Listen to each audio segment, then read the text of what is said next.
র্যাবের চেকপোস্টে দাঁড় করানো হলো একটি অ্যাম্বুলেন্সকে এবং এভাবে আমরা দেখছি যে বাইক সহ চার চাকার যে গাড়িগুলো রয়েছে বিশেষ করে সিএনজি সহ সবকিছুকে কিন্তু দাঁড় করানো হচ্ছে এবং সেখানে মধ্যরাতের এই অভিযানে সেখানে দেখা হচ্ছে সেই গাড়িগুলোতে কোনো ধরনের অবৈধ অস্ত্র কিংবা অবৈধ কোনো জিনিসপত্র বহন করা হচ্ছে কিনা এবং নগরীর নিরাপত্তার স্বার্থে এমন কার্যক্রম কিন্তু চলমান রেখেছে র্যাব।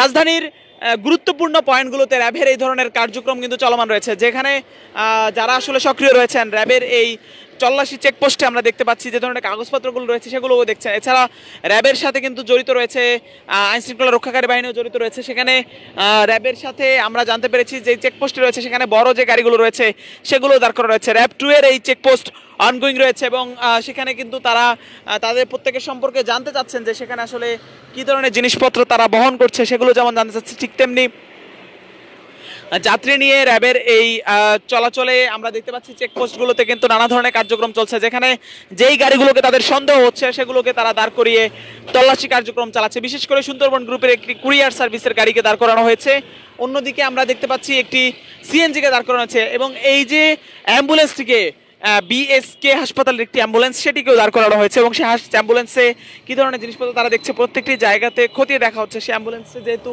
কোনো রোগী নেই সেক্ষেত্রে অ্যাম্বুলেন্সে কী ধরনের জিনিসপত্র বহন করা হচ্ছে সেটি কিন্তু র্যাব তল্লাশি করে দেখছে, খতিয়ে দেখছে। বিশেষ করে ড্রাইভারের পক্ষ থেকে যে ধরনের কাগজপত্রগুলো রয়েছে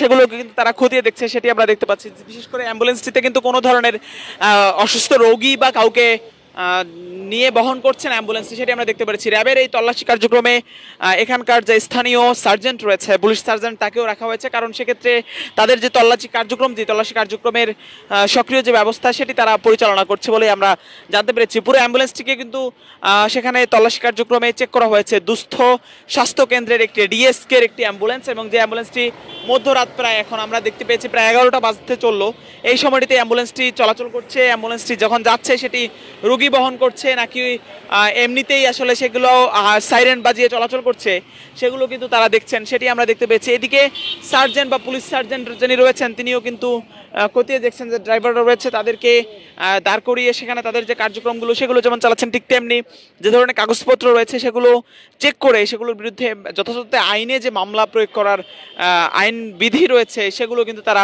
পরিচালনা করছেন, সেটি আমরা দেখতে পেয়েছি। র্যাবের পক্ষ থেকে এই যে তল্লাশি কার্যক্রমটি সেটি রাজধানীর বিজয় সরণি থেকে আগারগাঁও যাওয়ার যে সড়ক সেখানে কিন্তু এই ধরনের তল্লাশি কার্যক্রমটি চলছে। একটি গাড়িকে আমরা দেখছি সেটি এই জায়গাতে দাঁড় করানো হয়েছে র্যাবের এই তল্লাশি চেকপোস্টে। ইসুজুর একটি গাড়ি যেটি কাভার ভ্যানটি চলাচল করছিলেন সেটি হয়তো কোথাও যাবেন দূরপাল্লার কোনো বাস গাড়ি এবং সেটির উপরে অনেক ধরনের বস্তা বা অনেক ধরনের মালামাল রয়েছে, সেটিকে দাঁড় করিয়ে র্যাবের পক্ষ থেকে এই তল্লাশি কার্যক্রমে চেক করা হচ্ছে সেখানে কি ধরনের জিনিসপত্র রয়েছে। আরেকটি কাভার্ড ভ্যানও কিন্তু সেখানে রয়েছে। এদিকে আমরা দেখতে পাচ্ছি সুন্দরবনের একটি পার্সেলের বা ট্রান্সপোর্টের একটি কাভার্ড ভ্যান রয়েছে, সেটিকেও দাঁড় করানো হয়েছে। এছাড়া যে ধরনের হেলমেটবিহীন যারা চলাচল করছে তাদেরকেও দাঁড় করানো হচ্ছে। এটি হেলমেটবিহীন চলাচলের কারণে, হেলমেট আছে হাতে তবে সেটি হাতে নিয়েই তারা চলাচল করছেন, কোনো অবসতর্ক অবস্থা দেখা যাচ্ছে না, যে কারণে কিন্তু র্যাবের পক্ষ থেকে সেই তল্লাশি কার্যক্রমে দাঁড় করানো হয়েছে, সেটি আমরা দেখতে পাচ্ছি। বিশেষ করে অনেককেই কিন্তু সেখানে দাঁড় করানো হচ্ছে। আমরা আরো কয়েকজনকে দেখতে পাচ্ছি এভাবেই যে গাড়িতে যে মালামালগুলো বহন করছে সেগুলোকে কিন্তু দাঁড় করানো হচ্ছে, কারণ কেন সেই মালামালগুলো বহন করা হচ্ছে, সেগুলো কোথায় যাবে, সেগুলোর পুরো জিনিসপত্র নিয়েই কিন্তু তাদের এই কার্যক্রমটি চলমান রয়েছে। আমরা র্যাবের পক্ষ থেকে এই ধরনের তল্লাশি কার্যক্রমটি যেমন দেখছি, ঠিক তেমনি সেই তল্লাশি কার্যক্রমে যে ধরনের ব্যবস্থা নেওয়া হচ্ছে যৌথ বাহিনীর এই কার্যক্রম, যেখানে র্যাব ছাড়াও কিন্তু সার্জেন্টও রয়েছেন এবং তিনি এই কার্যক্রমটি যেখানে র্যাবের এই তল্লাশি চেকপোস্টে মধ্যরাতে আমরা জানি যে ট্রাফিক ব্যবস্থা কিছুটা নিয়ন্ত্রণে থাকে এবং কিছুটা স্থিতিশীল থাকে, যেখানে যে ধরনের গাড়িগুলো চলাচল করছে সেগুলো যথাযথ আইন মেনে কিংবা যে যথাযথ কাগজপত্র নিয়ে চলাচল করছে কিনা সেগুলো কিন্তু দেখা হচ্ছে।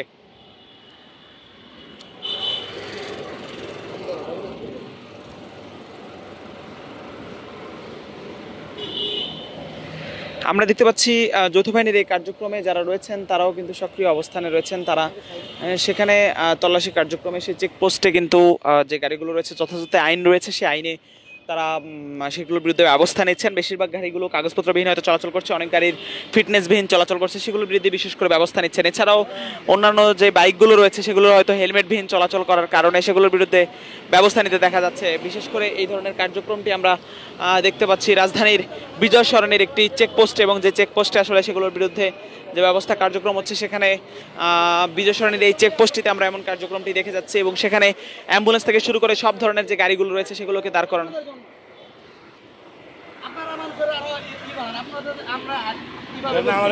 আপনাদের জন্য এইভাবে কি হয়, কি হয়েছে ভাই, কি হয়েছে একটু বলবেন তো? সাধারণ ক্ষমা কোনো সময় কেউ করে না। মানুষের জন্য আমার কিন্তু আমার গাড়ির ডালা খোলা, আমি বলছি স্যার আজকে আমার চাকরিটা এইভাবে আমার চাকরিটা চলে যাবে, আমার ওয়াইফ প্রেগনেন্ট, এখন আজকে আমি চাকরি নিচ্ছি যে স্যার কইছি আর হাতে ধরছি পায়ে ধরছি, স্যার আজকের মতন আমার মাফ করেন। এইভাবে যদি আমাদের যদি মাফ না করে, আমরা এই যে আমরা সাধারণ যে আপনার যত কিছু আছে আমরা অকারণ করি, তাদের জন্য করি আমরা। কি অন্যায় ছিল আপনার গাড়ি? আমার অন্যায় খালি এই যে আপনার এই পাশে এই পিছনে ডালাটা সারা, আমি অপরাধ স্বীকার করছি যে স্যার আমি এইভাবে এসে আজকে আমার মাফ করেন, আমি আর কোনোদিন না, আমার ওয়াইফ অসুস্থ, আমি বলছি আজকে আমি চাকরিটা নিছি, এইভাবে যদি আজকে আমার চাকরিটা যায় তা আমার এই বাল বাচ্চাগুলো এগুলা কে তাহলে আপনাকে সতর্ক হওয়া উচিত ছিল। আজকে আমার একদিন আমার ওয়ার্নিং দেওয়া দরকার যে আজকে এইভাবে নিছেন আপনি নিবেন না। এখন যদি এই মামলাটা হয়, আজকে আমি চাকরি নিছি, আমার পরিবার কি করবো কোন তো? সাধারণ ক্ষমতা আপনাদের তো যে কোনো জায়গায় একটা নোটিশ দেওয়া দরকার, যে কোনো জায়গায় দেওয়া একটা বলা দরকার। এইভাবে যদি আমাদের মামলা দেন আমরা কিভাবে বাঁচবো? কিন্তু আইন মানলে তো আপনাকে এখন আমরা তো শিক্ষিত না, অশিক্ষিত, আমাদের আগে বলতে হবে যে তোমাদের এইভাবে না এইভাবে নিতে হবে না। আমি জানতাম না, জানলে তো আমি নিতাম না। মানুষ যে অপরাধ করে, মানুষ কি আপনি জানি অপরাধ করে, আপনি করবেন? আপনি এই জায়গাতে দাঁড়ায় থাকেন তো দেখেন আপনার গাড়ি কোনো সময় আপনার রাখি কিনা। আপনার ড্রাইভিং লাইসেন্স, এখন এই দেশে আমরা চোর, বাংলাদেশে আমরা চোর, 1 নম্বর চোর আমরা।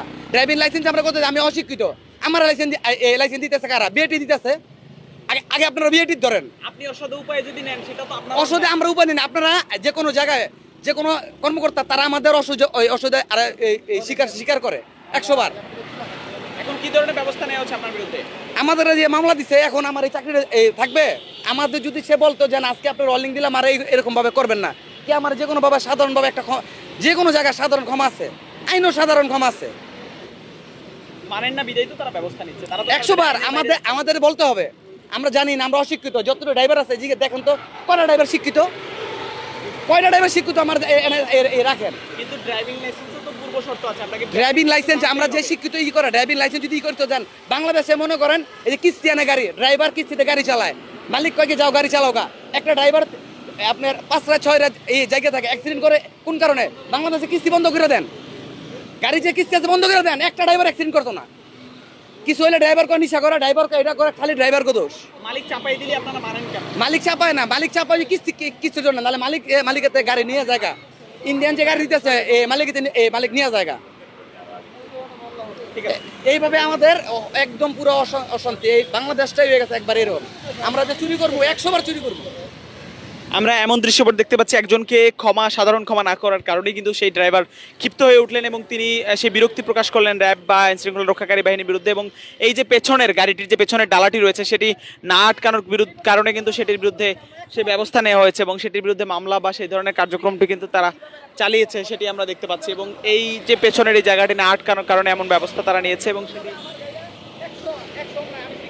সেটির কারণেই কিন্তু তিনি আসলে ক্ষিপ্ত হয়েছেন, সেটি আমরা দেখতে পাচ্ছি। এবং অসংখ্য জায়গায় আমরা রাতে অনেকগুলো গাড়িকেও দেখতে পাচ্ছি যেগুলো কোনো ধরনের লাইসেন্সবিহীন বা হেলমেটবিহীন সেই গাড়িগুলো চলাচল করছেন, সেগুলোর বিরুদ্ধে যথাযথ ব্যবস্থা কিন্তু তারা নিচ্ছেন, সেটিও কিন্তু আমরা দেখতে পাচ্ছি। এবং এই যে হেলমেটবিহীন চলাচলের কারণে যে ধরনের প্রচলিত আইনে যে ধরনের মামলা হওয়া উচিত, যে ধরনের ব্যবস্থা নেওয়া উচিত, সেগুলো কিন্তু তারা নিচ্ছেন, সেটিও আমরা দেখছি।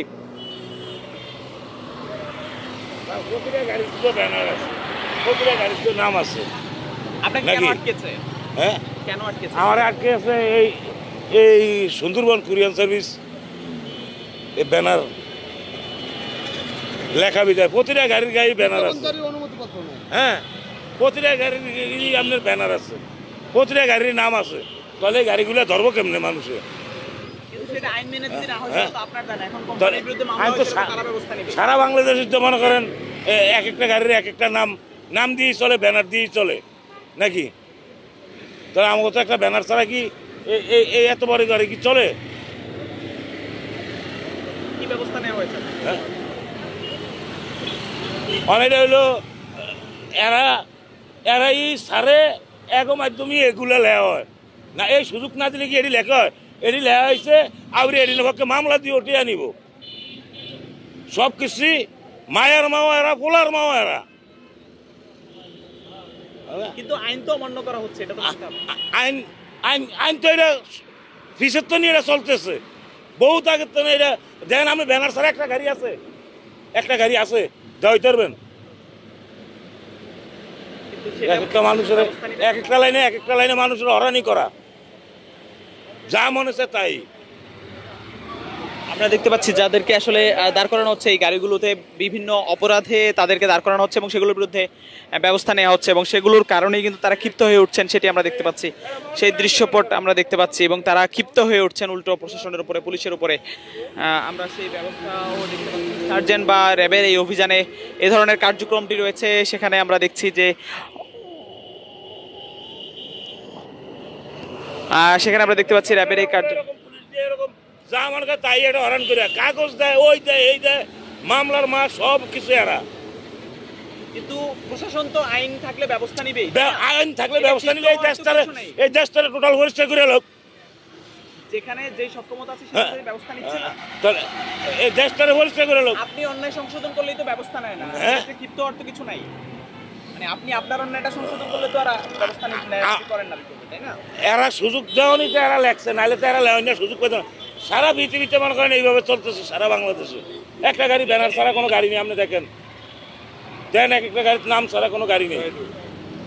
আমরা এই ধরনের কার্যক্রম দেখতে পাচ্ছি এবং র্যাবের এই তল্লাশি কার্যক্রমে যে গাড়িগুলোকে দাঁড় করানো হচ্ছে সেখানে এই ধরনের ব্যবস্থাও কিন্তু দেখা যাচ্ছে, যেখানে গাড়িগুলোকে দাঁড় করানোর পেছনের যে কারণ সেটি নিয়ে কিন্তু এমন ক্ষিপ্রতাও তৈরি হচ্ছে, সেগুলোর বিরুদ্ধে ব্যবস্থা নিচ্ছে আইন শৃঙ্খলা রক্ষাকারী বাহিনী, সেটি আমরা দেখছি। এখনো পর্যন্ত র্যাবের এই তল্লাশি কার্যক্রমে বিভিন্ন ধরনের গাড়ি, ট্রাক কিংবা মোটরসাইকেলকে দাঁড় করানো হচ্ছে এবং সেগুলো যখনই বেপরোয়া গতিতে চলছে কিংবা কাগজপত্রবিহীন চলাচল করছে সেগুলোর বিরুদ্ধে যে ব্যবস্থা গ্রহণ করার সেটি কিন্তু তারা নিচ্ছে এবং সেই কার্যক্রমটি এখনো পর্যন্ত চলমান রয়েছে। র্যাবের এই তল্লাশি কার্যক্রমে কাগজপত্রবিহীন কিংবা হেলমেটবিহীন যে গাড়িগুলো বিশেষ করে চলাচল করছে সেগুলোর বিরুদ্ধে কিন্তু এ ধরনের ব্যবস্থা কার্যক্রম তারা নিচ্ছে, সেটি আমরা দেখতে পাচ্ছি।